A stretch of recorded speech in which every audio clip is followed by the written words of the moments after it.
Hey, what's going on, guys? Welcome back to the channel. So I just wanted to come on here real quick, give us my review for episode 1 of Dr. Brain, the new South Korean TV show on Apple TV+. The main reason why I wanted to check out this show, because let me make sure this guy get this actor's name right, Lee Sung-gyun, who is most notable for Parasite. He is the rich father for the Oscar-winning movie Parasite. I love Parasite. I think it's the best movie of 2019. And if he wasn't in this show, I probably wouldn't be rushing to go see it like I am today. The first episode just dropped today. The next episode drops next week. And it's a story about a brain scientist named Sewon whose family falls victim to a mysterious accident. He goes to great lengths to solve the mystery by conducting brain syncs with the dead to access their memories for clues. So that's just your general idea of the show. I went into this show blind. I didn't know anything except that this actor was in it, and that's why I wanted to go watch it. Very clean looking show, just like how Apple TV, these most recent shows they've been putting out, have been looking very clean, a little bit darker. Netflix has like this pop feel, like it's like very bright cinematography in your face. Apple TV sort of has like this more nuanced, like darker tone, which I appreciate, and it's very clean looking, which I like. And this show is just the same. So it's in South Korean language. It's Korean. So this will be a spoiler for your review, but I want to give you guys some pointers of what I liked about the episode, what I thought of it. It starts out where we see like just traumatic events of him as a kid.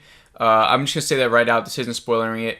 And, just seeing those traumatic events happen was really cool. He doesn't show emotions, and so he can't be happy, he can't be sad. And just seeing how that affects a little kid, I thought was really interesting. And then how it affects him growing into his adult life is really cool as well. And he still has the same problems as an adult. He can't feel any sort of emotions.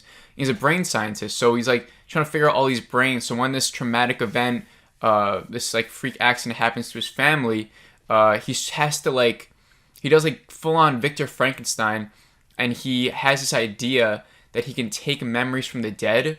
So it's literally like this murder mystery where he tries to take the memories of dead people who are involved in this family incident of his, and he goes into their memories and he tries to take them and put them into his own head so that he could figure out some more clues and figure out what happened to his family.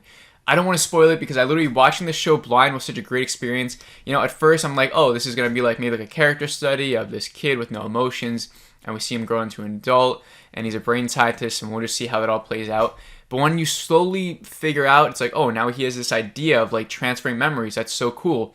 And then all of a sudden, it's like this public investigator comes out of nowhere and is like, do you know this guy? And he's just like, what? And now it turns into like this murder mystery with his wife and his kid and stuff like that. And I don't want to spoil anything else. Please just go and watch this. It is phenomenal. I'm telling you, if you guys can get on board with the foreign language, shows, which I think everyone has recently. I think Squid Game has proven that subtitles aren't as big of a deal as we once thought it was. And so if you can get on board with that right away and you're not someone who is picky about subtitles, I'm telling you, within the first 10 minutes, your jaw will be on the floor. It's just a jaw-drop moment in the first 10 minutes. It left me floored. I was like, wow, it's a great opening. And it's also, this show is directed by the same director who directed I Saw the Devil, which is another South Korean, I think, horror thriller. I haven't watched it yet. It's been on my radar for maybe about a year and a half now. I've always heard great things about it. I think this will be the show that makes me finally go and watch that movie as the same director. And because I thought this first episode was amazing just by the way it looked and the style and the story, I Saw the Devil is something I really have to go watch now. And the main actor, whose name I've already forgotten, Lee Sung-gyun, he's so good in this. He's the perfect sort of actor for this, an actor who's able to show not many emotions, right? Because if you remember in Parasite, if you've seen it, as the father, he doesn't show too many emotions, right? And he just got like this stone face, and but he's also very likable as well. So I thought he did great in this. Perfect casting choice. I love the whole mad scientist vibes from it. Like I said before, the Victor Frankenstein feel. It was just really cool. Wasn't expecting that. And then to see more of his tragic backstory throughout one episode was amazing. It was so cool to watch.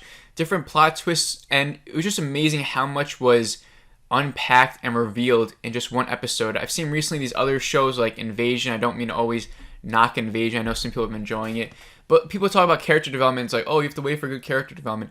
We got so much character development in one episode of Dr. Brain, where other shows, they can't even figure out what to do after 4 episodes. And then, like I said, throughout the episode, there becomes like this big mystery element with the family, and it's like turns like this murder mystery with the wife and the private investigator, like I said. And that was just a whole another element dumped on the stuff that I already was enjoying. So And then also, wait, I just want to give you guys this last thing. Towards the later half of the episode, maybe towards the very end, There's even some like creepy horror elements that I really enjoyed. So I'm gonna give you guys my rating for the episode right now. I'm giving it a 4.3 out of 5. Like it says, I think it was phenomenal. I think this is gonna be something actually really special. Like I think this is gonna be something that you have to watch. The fact that the first episode's a 4.3, that only means God knows where this show could go. This show could be one of the best things to come out from this year. One of the best things. So if you haven't watched it yet, please go jump on it. Only the first episode's out. You know, sometimes some shows like to give you 3 episodes, you know, just to give you guys enough. This one episode's enough. I'm hooked. I can't wait for the next episode. Literally, it was a phenomenal episode. Phenomenal episode. Loved it. As you saw, my rating, 4.3 is pretty high. Shows like Why the Last Man, Invasion, even Foundation, they haven't even gotten up to that 4.3 yet in any episode. So, you know, Apple TV, this is great. Keep it going. I think this might only be a 1-season show. I'm not sure. But I'm just happy to hop on the ride and see what happens. So, if you guys enjoyed this video, please make sure to like it and please make sure to subscribe if you're new. If you guys have already watched the first episode, please let me know down below what you thought of it. If you enjoyed it, if you liked it, if you didn't like it, maybe. And that's it. Have a great rest of the day. I will see you on the next video.